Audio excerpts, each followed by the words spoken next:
Assalamualaikum warahmatullahi wabarakatuh.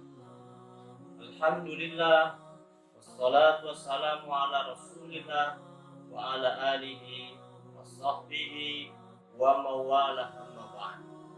Sahabat ikhwafillah rahimakumullah, berjumpa kembali dengan saya Yadi Paman Aras dalam acara Ngopi Ngobrol Penuh Inspirasi. Sahabat ikhwafillah rahimakumullah, kita semua sudah mengetahui bahwasannya pada saat ini dunia pada umumnya dan negeri kita pada khususnya sedang dilanda wabah yang disebabkan oleh COVID-19 atau virus corona. Nah, bagaimanakah sikap kita sebagai seorang muslim ketika dilanda sebuah musibah yang dalam hal ini musibah berupa wabah yang disebabkan oleh COVID-19. Jangan sampai kita salah menyikapinya, apalagi kalau kita saling menyalahkan satu sama lain. Maka dari itu, sahabat ikhwafillah, kita harus kembali pada ajaran agama kita, yaitu Islam. Bagaimana cara kita sebagai muslim menyikapi sebuah musibah. Sebagai seorang muslim, kita harus meyakini bahwa apapun yang menimpa diri kita, khairihi wa syarihi, baik dan buruknya, itu sudah menjadi ketetapan Allah Subhanahu wa ta'ala. Kul la yusibana illa ma kataballahu lana huwa maulana wa 'alallahi falyatawakkalul mu'minun. Katakanlah, tidak sekali-kali menimpa kita, menimpa kami, kecuali apa yang telah ditetapkan oleh Allah. Dia adalah penolong kita semua. Wa 'alallahi falyatawakkalul mu'minun. Dan kepada Allah lah orang-orang beriman harus berpasrah diri. Kemudian sebagai seorang muslim, kita harus bersabar dengan apa yang menimpa pada diri kita. Allah Subhanahu wa ta'ala berfirman, wala nabluwannakum bisyai'in minal khawf wal ju'i wa naqsin minal amwal wal anfusi wat thamarat wa basyiris sabirin.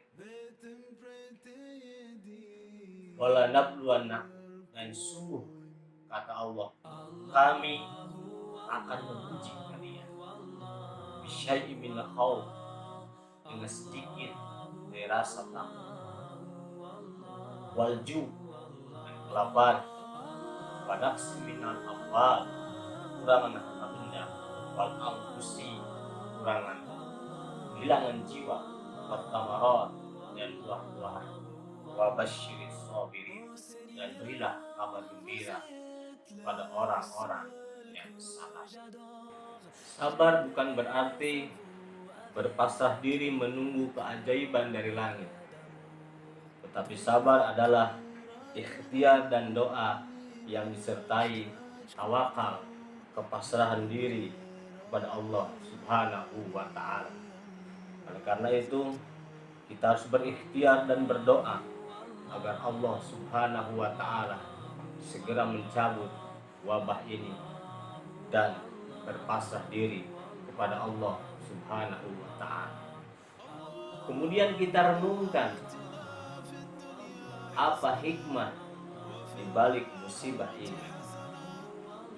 Kullu syai'in hikmatu, segala sesuatu itu mengandung hikmah, dan kita yakin musibah wabah COVID-19 ini pun mengandung hikmah.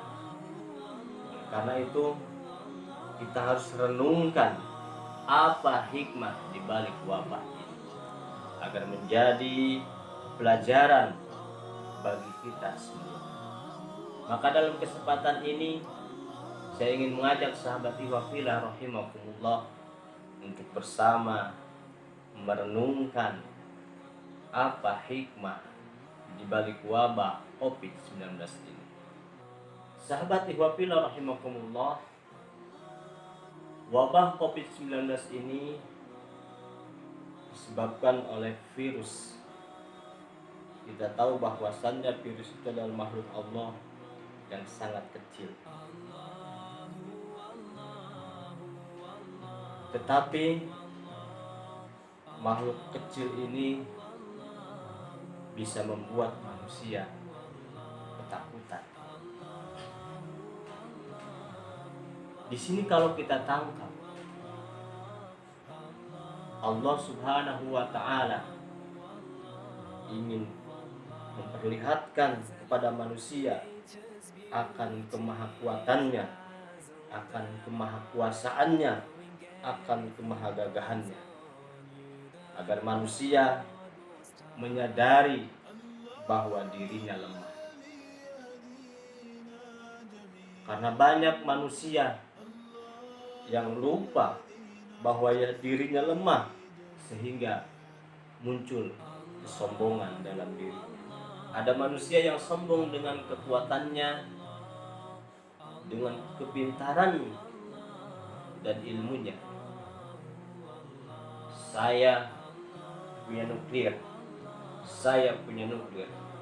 saya bisa menghancurkan manusia dalam sekejap mata. Ada juga manusia yang sombong dengan hartanya. Dia bisa merajai, bisa menguasai perekonomian dunia, sehingga muncul kesombongan dalam dirinya. Ada juga manusia yang sombong dengan jabatannya, dengan kekuasaannya.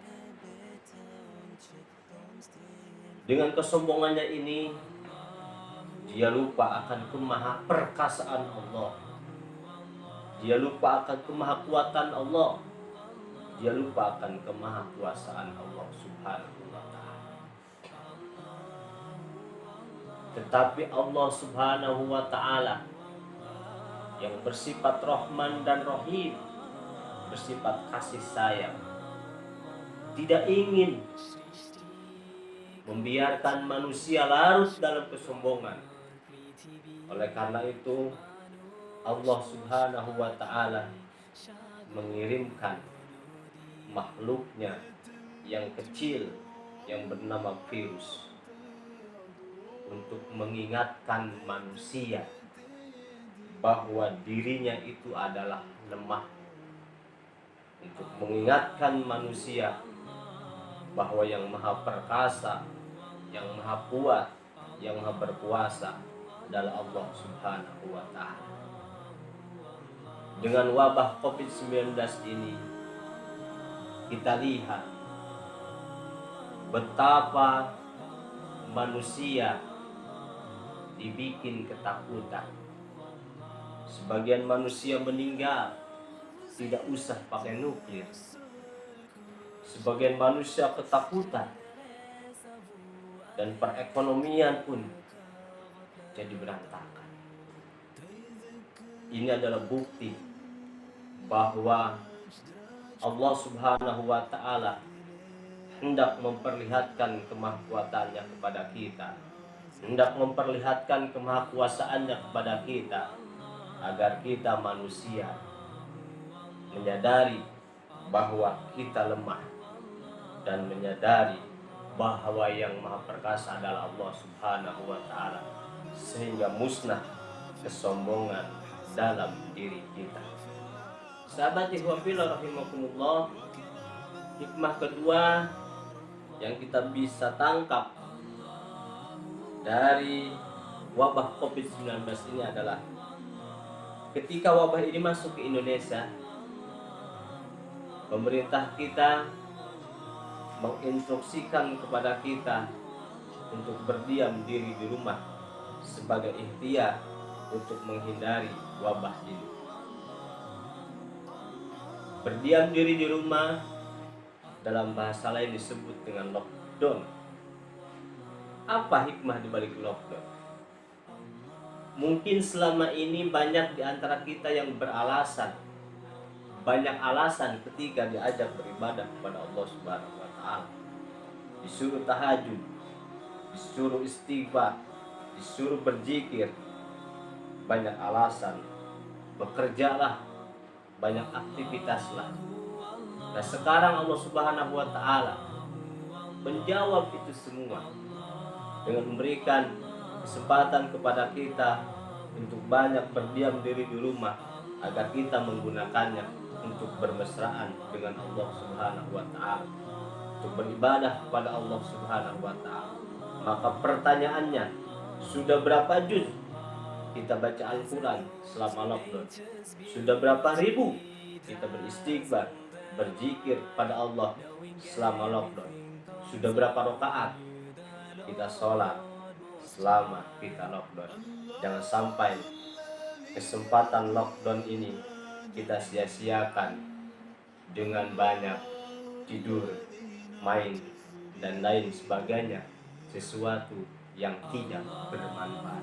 Kita gunakan untuk beribadah kepada Allah Subhanahu wa taala. Sahabat ikhwah fillah rahimakumullah, ketika wabah Covid-19 ini masuk ke Indonesia, pemerintah kita pun menginstruksikan agar kita tidak berkerumun, berkumpul bersama-sama. Oleh karena itu, imbasnya pelaksanaan ibadah pun jadi terhambat. Kita sementara dilarang untuk berjamaah, sementara dilarang untuk sholat Jumat, dalam rangka menghindari agar kita tidak terkena virus Covid-19. Oleh karena itu, banyak masjid-masjid yang sementara ditutup. Apa hikmah di balik penutupan masjid? Sahabat ikhwah fillah rahimakumullah, dalam bahasa komputer ada istilah cleaner, membersihkan. Mungkin Allah Subhanahu wa ta'ala hendak membersihkan masjid sebagai rumah yang dimuliakan oleh Allah Subhanahu wa ta'ala. Karena kalau kita lihat banyak masjid yang tidak digunakan sebagaimana fungsinya, apalagi ketika masa politik, masjid banyak digunakan untuk berpolitik, banyak digunakan untuk berkampanye, mengkampanyekan kepentingannya. Allah Subhanahu wa ta'ala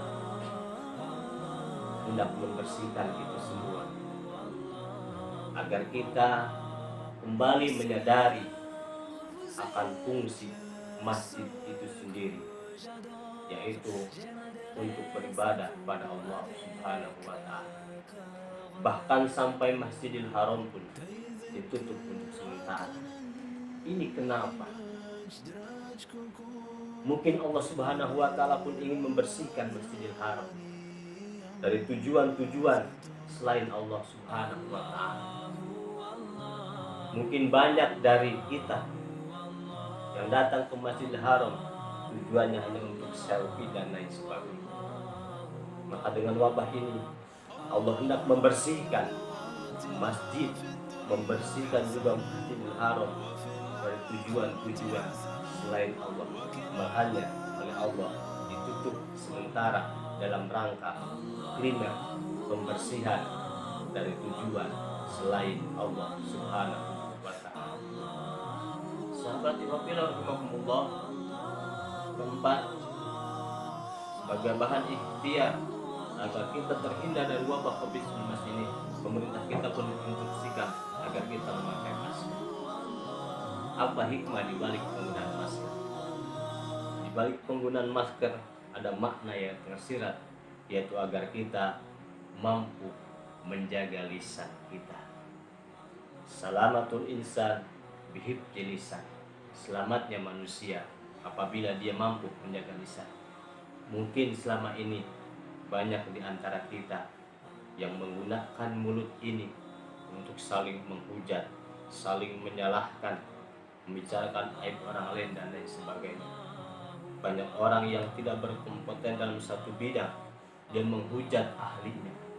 Orang yang bukan ahli agama menghujat ahli agama. Orang yang bukan ahli ekonomi menghujat ahli ekonomi. Orang yang bukan ahli politik menghujat ahli politik. Di sini Allah Subhanahu wa taala hendak mengingatkan kepada kita dengan kasih sayangnya. Allah Subhanahu wa taala mengingatkan kepada kita dengan penggunaan masker ini agar kita mampu menjaga lisan kita. Oleh karena itu, jagalah lisan kita ini agar kita selamat dunia dan akhirat. Sahabat ihwafillah rahimahumullah, kelima, sebagai bahan ikhtiar agar kita terhindar dari wabah COVID-19, pemerintah kita pun menginstruksikan agar kita selalu mencuci tangan. Apa hikmah dibalik perintah untuk mencuci tangan? Ada dua hikmahnya kalau kita lihat.